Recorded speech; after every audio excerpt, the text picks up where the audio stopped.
उपाध्यक्ष श्री राहुल गांधी, कांग्रेस के लाखों कार्यकर्ताओं, सहयोगी राजनीतिक दलों, किसानों के संगठनों, सामाजिक संगठनों, सबने मिलकर 2013 के उचित मुआवजा कानून को खत्म करने के मोदी सरकार के षड्यंत्र के खिलाफ कई महीने से गांव, खेत खलिहान से लेकर दिल्ली के रामलीला ग्राउंड तक और संसद तक निर्णायक लड़ाई लड़ी। प्रधानमंत्री नरेंद्र मोदी जी की व्यक्तिगत हठधर्मिता के चलते चंद सिक्कों की खनक में चुंधियाई हुई मोदी सरकार की चुनिंदा उद्योगपतियों की मदद की मंशा के चलते उचित मुआवजा कानून 2013 में जो संशोधन किए गए, उस लड़ाई को निर्णायक दौर पर और निर्णायक कड़ी पर वो आकर एक सुखद समापन हुआ, जब मोदी सरकार को देश के मजदूर और किसान की ड्योढ़ी पर घुटने टेकने पड़े और 2013 के उचित मुआवजा कानून में संशोधन को वापस लेना पड़ा।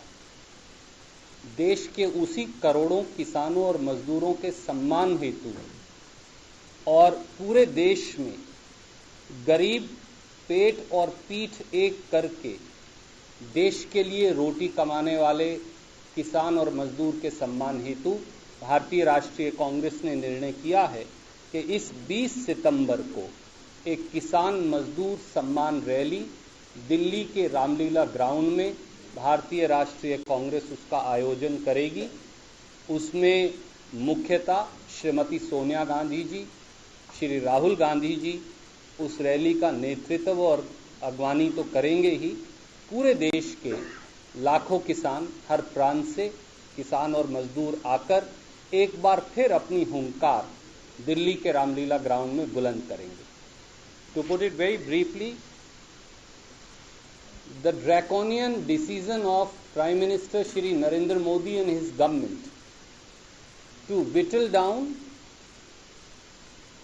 the Right to Fair Compensation Act 2013, the most important piece of farmer welfare legislation enacted by Congress-led UPA, has come to a knot finally. This has happened on account of a committed and sustained struggle of lakhs and lakhs of farmers in every nook and corner of India, from Parliament to Ramleela ground, from state capitals to small villages. Indian National Congress and its crores of its workers, social and farmers organizations, like-minded political parties, they all protested vociferously but decisively the attempts to kill the soul and spirit of the 2013 Act.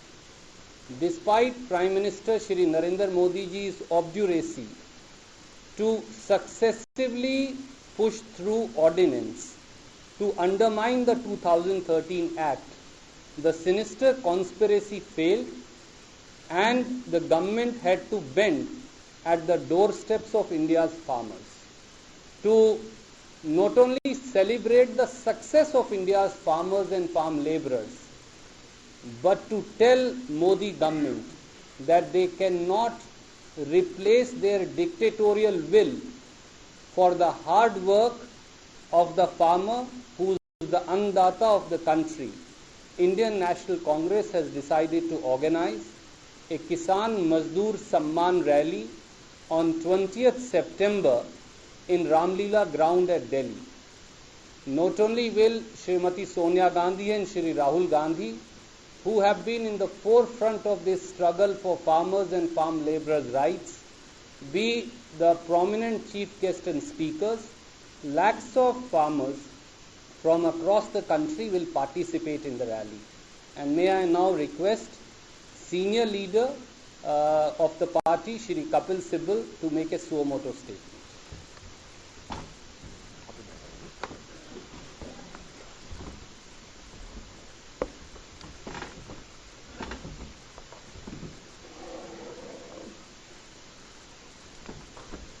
The elections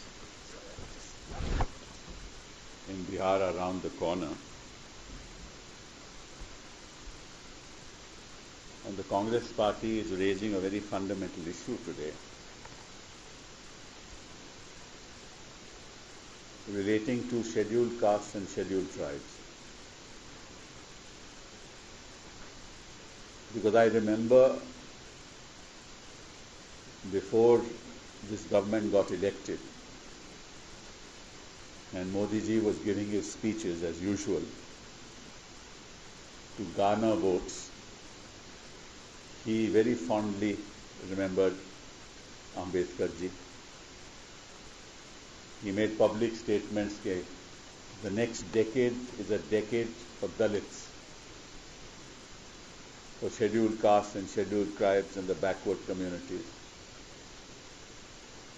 and that he belonged to the backward community because he realized that a lot of political mileage was to be attained through these public announcements. आपको याद होगा कि 1992 में इंदिरा सोनी की judgement आई supreme court में, और उस judgement के अंतर्गत ये कहा गया कि scheduled castes and scheduled tribes are not entitled to reservations in promotions. ये फैसला सुप्रीम कोर्ट का आया, लेकिन उन्होंने ये भी कहा कि जो प्रमोशंस अब तक चल रहे हैं वो अगले 5 साल तक लागू रहेंगे. इसके बाद you will remember in 1995 the constitution was amended and we inserted article 16(4)(a) as a new article in the constitution, which reserved posts in promotional avenues for scheduled castes and scheduled tribes. और इसमें भाजपा ने भी हमारा साथ दिया उस समय जब ये संशोधन हुआ संविधान में.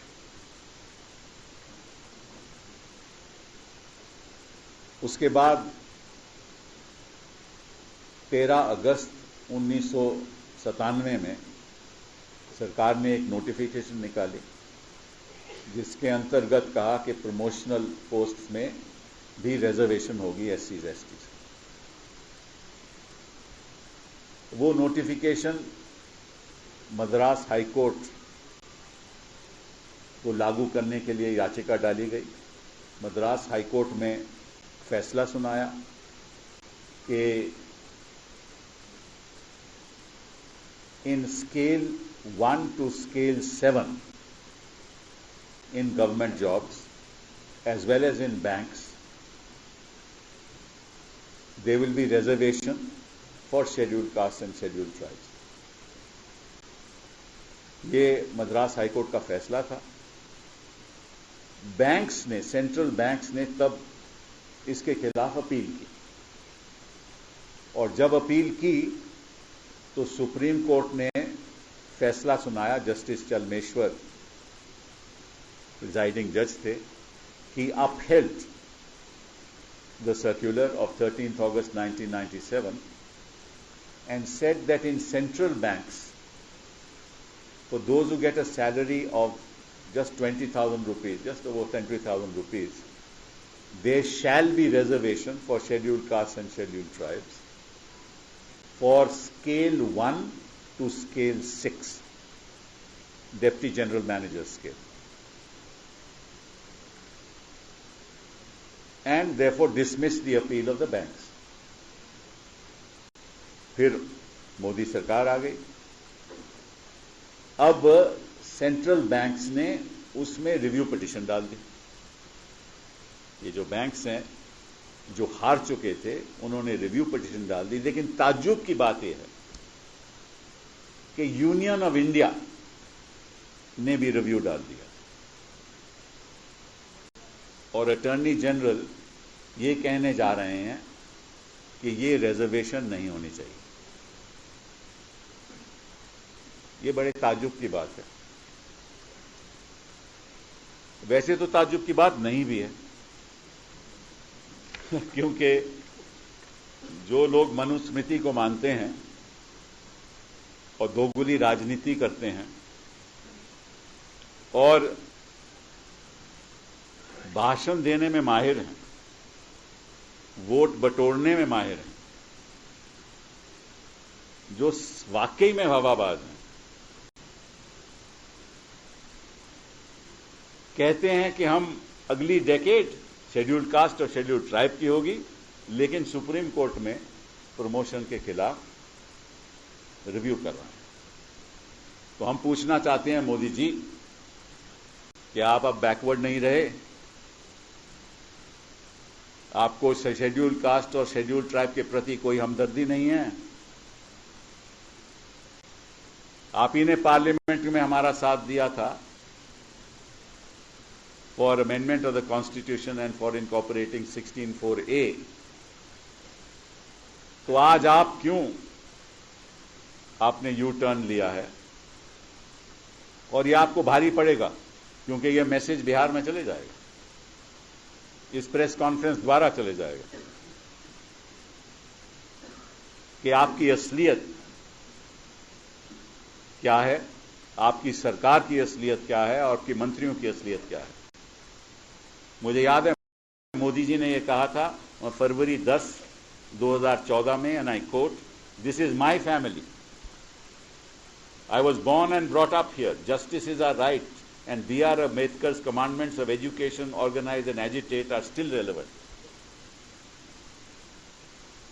फिर मुजफ्फरपुर में उन्होंने मार्च 4, 2014 में कहा, "I am confident that the coming decade is of Dalits, backward classes, scheduled castes, scheduled tribes and other weaker sections of society." क्योंकि इलेक्शन आने वाला था, वोटिंग होनी थी, वोट बटोरने थे, तो हमदर्दी दिखानी पड़ी।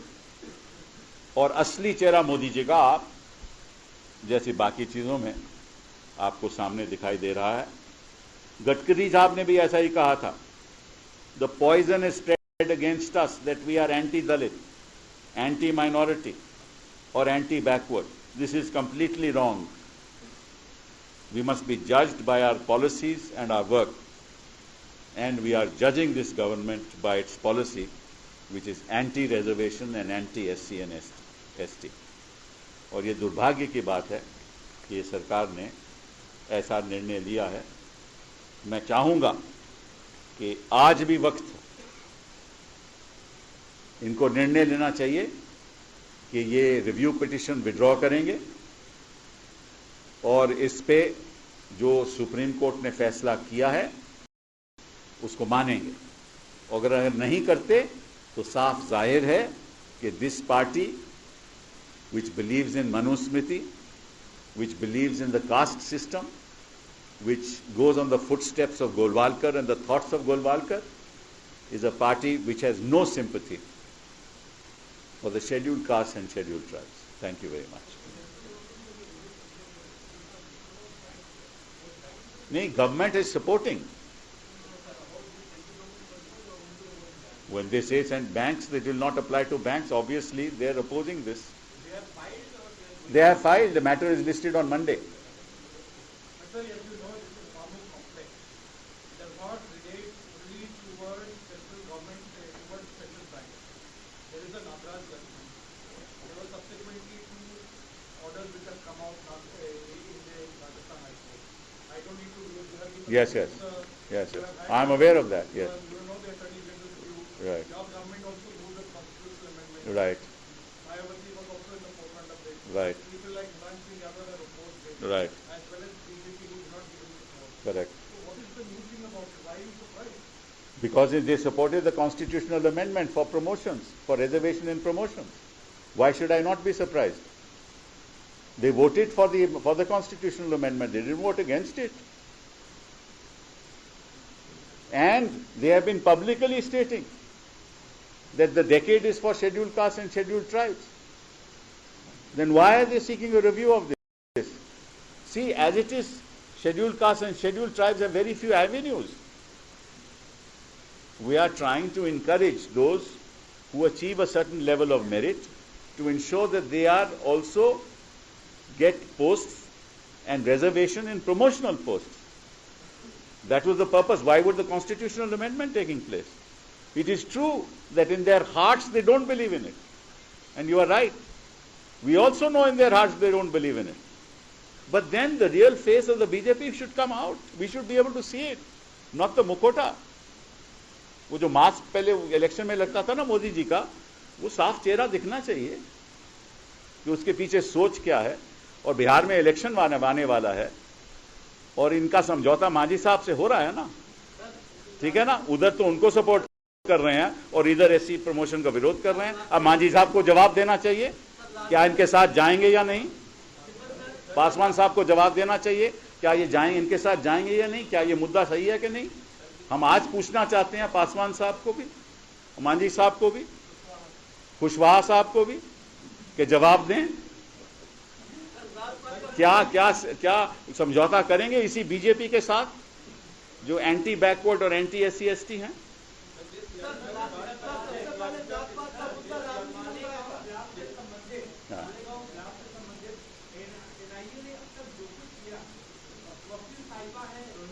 जी हाँ.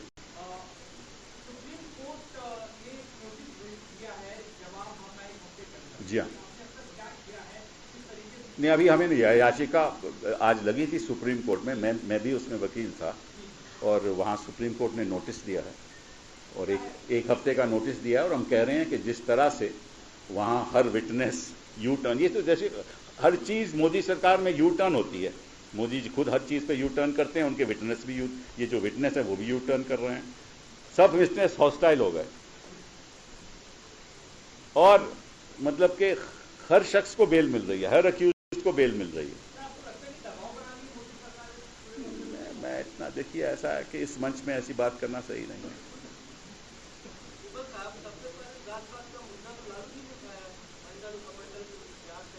तो क्या हुआ फिर? हम तो कह रहे हैं कि रिजर्वेशन बात एससी एसटी की हो रही है भैया. हाँ. यहाँ तो मनुस्मृति है, मनुस्मृति है, ब्राह्मणिकल कल्चर है सिर्फ.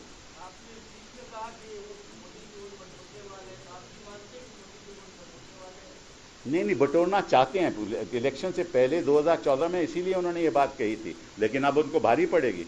जैसे आज के दिन चंडीगढ़ में कई चीजें भारी पड़ रही हैं ना, वैसे ही ये भारी पड़ेगी उनकी. हाँ.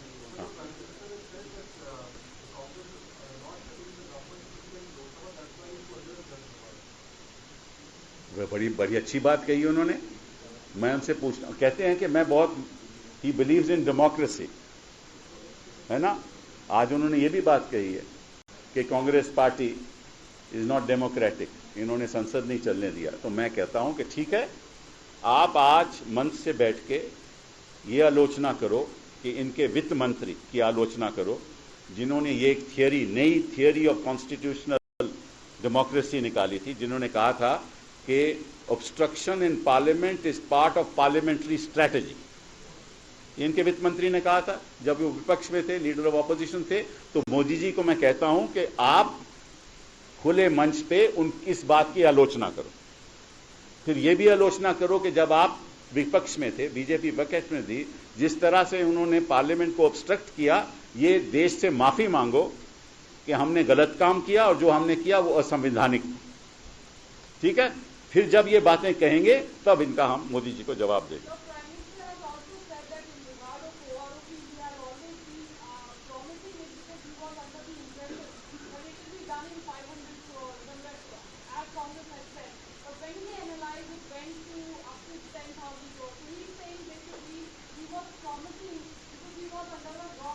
Yeah, no, most things that he does, he says when he's under a wrong impression.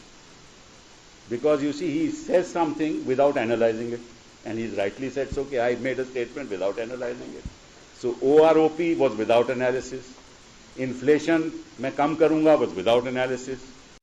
You see, Prime Minister is a diplomat, he is an economist, he is a public speaker, he is a constitutional expert, he is all in one, our Prime Minister. He has PMO. ठीक है ना? हाँ, हवाबाज तो खैर है ही हैं, because most of the things that the great breakthroughs he has made in diplomacy is all in the air. ठीक है ना? $30 बिलियन चाइना से कहाँ है वो? 20-22 बिलियन डॉलर जो जापान से आने थे वो कहाँ हैं? इन्होंने कह दिया कि मैं जी Rafale deal off the shelf ले लूंगा, लेकिन फ्रांस ने कहा कि साहब वो जो प्राइस हम इजिप्ट को बेच रहे हैं उसी प्राइस पे हम देंगे। तो ये बिना एनालिसिस से बातचीत कर लेते हैं, वो बाद में भुगतना पड़ता है। इन्होंने कहा था कि 100 दिन में मैं OROP लागू कर दूंगा। इन्होंने ये पूछना चाहिए था अपने लोगों को कि भैया कैसे लागू करोगे? और ये लागू इनकी वजह से नहीं हुई, ये लागू उन लोगों की वजह से हुई है जो धरना में बैठे हुए थे, उनके प्रेशर में लागू हुआ है। इनकी कोई मंशा नहीं थी लागू करने के लिए। अगर लागू करनी थी तो इन्होंने अपने बजट में 1000 करोड़ क्यों रखा? तो ये बात इनकी सही है और मानते हैं हम कि मोदी जी बोलते हैं बिना एनालिसिस।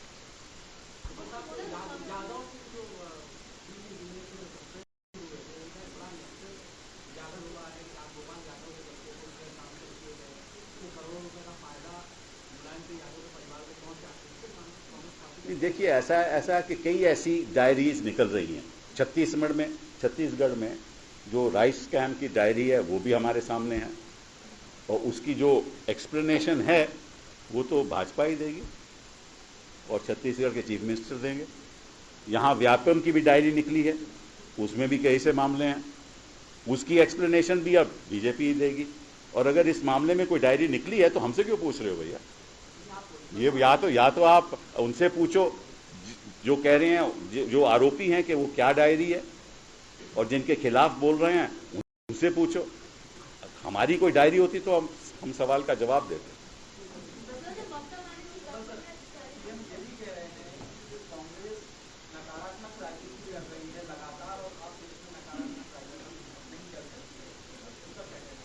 आप क्या कर रहे थे? हम तो नहीं कर रहे, मना कर रहे। हम तो देखिए, जहां तक जीएसटी का सवाल है, हमने अपने मुद्दे रखे हैं उनके सामने कि जीएसटी को आप टोटली इरेलेवेंट कर रहे हो।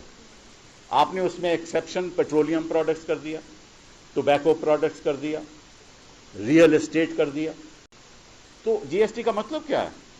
आपने 1% टैक्स लागू कर दिया for transfer of goods from one state to another. तो what is then the meaning of GST? You have completely diluted the very concept of GST. फिर dispute resolution settlement जो होना है वो आप लोग करेंगे, हम कहते हैं कि साहब एक इंडिपेंडेंट मैकेनिज्म होना चाहिए। तो हमारी कंस्ट्रक्टिव राजनीति है, हम उनको सुझाव दे रहे हैं कि जीएसटी को लागू कैसे करो, हम विरोध नहीं कर रहे। जहां तक लैंड का सवाल है, हम कह रहे हैं, जैसे उन्होंने कहा कि जहां तक लैंड एक्विजिशन का सवाल है, ये तो सब पार्टियों के और उनके अपने सहयोगी दल विरोध कर रहे हैं। स्टैंडिंग कमेटी के उनके अपने सहयोगी दल उनका विरोध कर रहे हैं। आप कांग्रेस पार्टी पे आरोप क्यों लगाते हो? पहले तो अपने सहयोगी दलों पे आरोप लगाएं कि वो क्यों अपोज कर रहे हैं। इसका मतलब जो कंसेंसस है पॉलिटिकल सिस्टम में वो ये है कि जो बीजेपी कह रही है वो गलत है, जो हम सब कह रहे हैं वो सही है।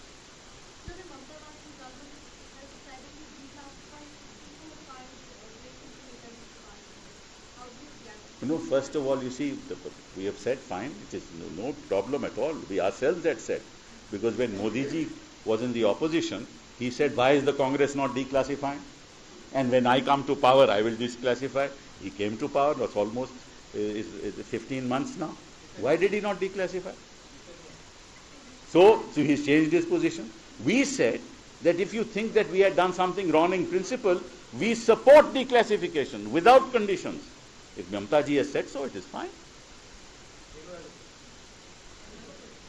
Please, please, please. Yes.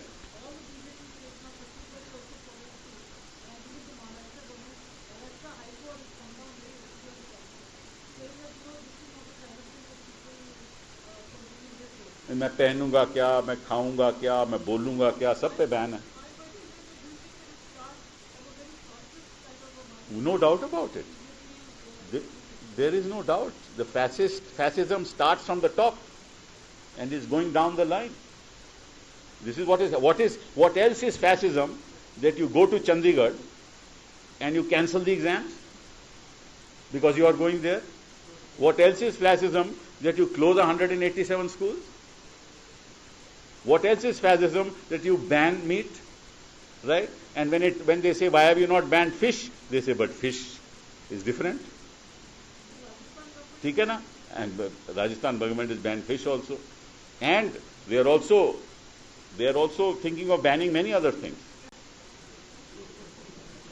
ठीक है ना? So the point is that the point that I am making is that in Marathwada 700 suicides. In Vidarbha 1800 suicides. So this fellow Fadnavis like Modi ji has no experience in government. In fact, this is going to be our main attack on the Prime Minister, that he is an inexperienced person. He has no idea how to deal with economics. He has no idea to deal with crises, both in the economy and in diplomacy. He doesn't know what to do with Pakistan. Sometimes he embraces Nawaz Sharif. Sometimes he says, I won't talk to you. Right? So, Fadnavis knows he can't handle Maharashtra. Right? And for the kind of crisis that is happening in Maharashtra, he's diverting. So he's called instead of dealing with the issues of suicide and agricultural crisis, he's saying, okay, let me talk about ban so that the whole diversion takes place. This is their politics.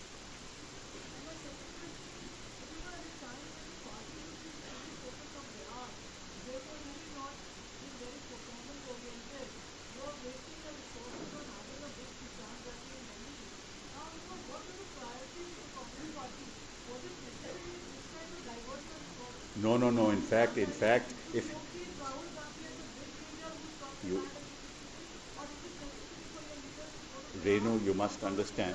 I appreciate your question, but you must understand, Bihar is essentially rural, and the Kisan Rally is a message to those that we are with you and we will protect you and we will go to any length to protect you. And I think there is a connect between the rally and the people of Bihar. Thank you.